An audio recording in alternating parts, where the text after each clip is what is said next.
ইবাদত করতে হবে। আমার রব্বে করিম বলেছে, বান্দা তুমি যত রকমই দুনিয়াদারির মধ্যে ডুবে থাকো, যদি একবার আমার কাছে তওবা করে ফিরে আসো, পিছনের সমস্ত গুনাহ মাফ করে দিব। সুবহানাল্লাহ। একটা জিনিস সব সময় লক্ষ্য রাখবেন, আপনার আজকে হচ্ছে না কাজ হচ্ছে না, আল্লাহ তুমি যাকে ইচ্ছা তাকে দাও। তুমি তো বলেছো তুমি সবাইকে দিতে থাকো বেগাইর হিসাব ছাড়া দিতে থাকো। আল্লাহ যারা তোমার নামাজ পড়ে না, তোমার ইবাদত করে না, তোমার ওয়াজ নসিহত শুনে না, তোমার কোরআনের কথা শুনে না, তোমার নবীর পথে চলে না, তাকে বেগাইর হিসাব দিচ্ছ, আমি যে চলছি আমাকে দিচ্ছ না কেন? তাহলে মনে রাখবেন, আমার নবী বলেন, যখন আল্লাহর কাছে কোনো ফাসেক চায়, যারা গুনার মধ্যে লিপ্ত থাকে, তারা যখন চায়, আল্লাহ তখন ফেরেশতাদেরকে ডাক দিয়ে বলে, তাড়াতাড়ি দিয়ে দে, যা চাই দিয়ে দে। তার ডাকাডাকি আমার ভালো লাগে না, সে দুনিয়ার জন্য চাচ্ছে। যখন তার থেকে কেড়ে নিব, তখন তার মসজিদের কথা মনে পড়বে, আমি আল্লাহর কথা মনে পড়বো। আর যখন দিব, তখন তার কোনো কিছু মনে পড়ে না, আমি আল্লাহর কথা তার মনে পড়ে না। এই জন্য দিয়ে দে, সে দূর হয়ে যাক। যারা চাইতে থাকে, দিতে থাকে না, যদি চিন্তা করেন চাচ্ছি কিন্তু দিচ্ছে না আল্লাহ, তাহলে টেনশন করবে না। আল্লাহ ডাক দিয়ে বলে, এ ফেরেশতারা, এই আমার বান্দা, খাস বান্দা, চাইতেছে, দিস না, তার চাওয়াটা আমার কাছে ভালো লাগছে, এখন দিস না, আরেকটু আরেকটু চাইতে থাকুক, তার চাওয়াটা আমার বড় ভালো লাগছে, একটু পেরেশানিতে রাখ। তখন পেরেশানি হয়ে যখন আল্লাহ বলে উঠে, আমি আল্লাহ তখন ভালো লাগে। যখন আপনার হচ্ছে না কোনো কাজ, টেনশন নিও না বান্দা, ইন্নামাল উসরি ইউসরান, দুঃখের পরেই সুখটা রব্বে করিম রেখেছে। টেনশন নিতে থাকেন না, আল্লাহ সমস্ত কাজের মধ্যে রেজামন্দি রাখেন, আলহামদুলিল্লাহ পড়তে থাকেন। যদি আপনার কাছে না থাকে, তারপরও আলহামদুলিল্লাহ পড়েন, আর যদি পেয়ে যান, তারপর আলহামদুলিল্লাহ পড়েন। যখন শুকরিয়া করতে থাকবেন, বাড়িয়ে দিবে কে? আওয়াজ দেন না কে?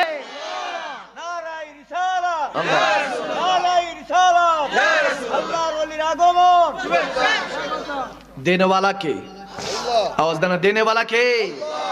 এই জন্য যদি কোনো কিছু না হয়, ধৈর্য ধরতে হবে।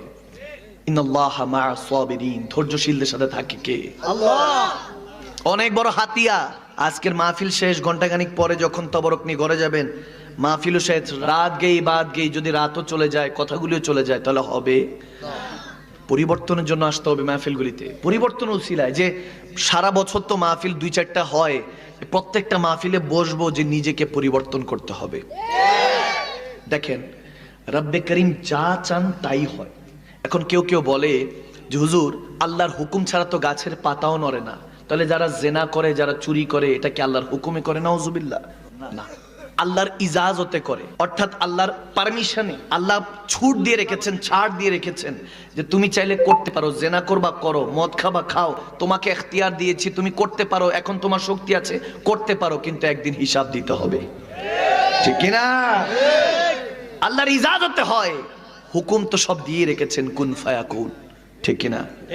হুকুম দিয়ে রেখেছেন, কোন হয়ে যাও, ফায়াকুন হয়ে গিয়েছে। 6 দিনে কি হলো? তখন তো সূর্য চাঁদও ছিল না। কি হয়েছে, কি হইতেছে, কি হবে কেউই জানে না। অতীত, বর্তমান, ভবিষ্যৎ, মাজি, মুস্তাকবেল, হাল, পাস্ট, প্রেজেন্ট, ফিউচার, এই 3 কালের মধ্যে পাস্ট, প্রেজেন্ট, অর্থাৎ অতীত ছাড়া বর্তমান আর ভবিষ্যৎ বলতে কিছুই নেই। আওয়াজ দেয় না?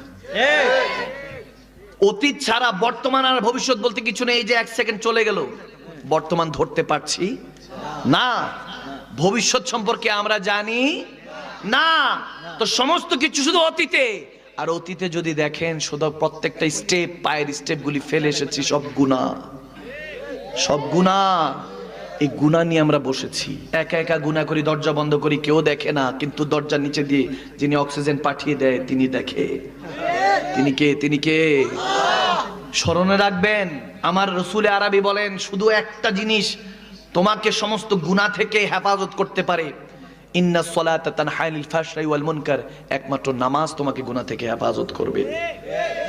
নামাজ শুধু সালাত সেজদা নয়, নামাজ এক প্রশান্তির নাম। নামাজ দুশ্চিন্তা থেকে হেফাজত করার নাম। আপনাকে ইবাদত থেকে গাফেল করবে শয়তান। যদি আপনার মনের মধ্যে আসে যে আমি ইবাদত করতে চাই, মনে রাখবেন রহমতের দরজাটা রব্বুল আলামিন আপনার জন্য খুলেছে। সুবহানাল্লাহ। যদি বলেন কালকে থেকে ঠিক হয়ে যাব, কালকে থেকে পরিবর্তন হয়ে যাব, কালকে থেকে যে যাই বলুক, যত রকমই বলুক, কালকে থেকে নামাজ কালাম পড়বো, একদম সঠিক পথে চলবো, এরকম কালকে আর আসে না। যুবকরা বলে, হুজুর প্রত্যেক দিন নিয়ত করি কালকে থেকে চেঞ্জ হয়ে যাবো, আগামী কালকে থেকে চেঞ্জ হয়ে যাবো, যে যা বলুক যা। বহুত দেখেছি মানুষের কথা, শুনবো না আর মানুষের কথা, এখন শুনবো শুধু রবের কথা।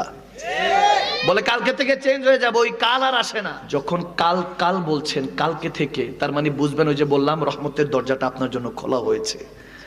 সুবহানাল্লাহ কয় না? রহমতের দরজাটা আপনার জন্য খোলা হয়েছে। আর কাল বলছেন তো শয়তান ওয়াসওয়াসা দিচ্ছে, আজ হবে। কি হবে?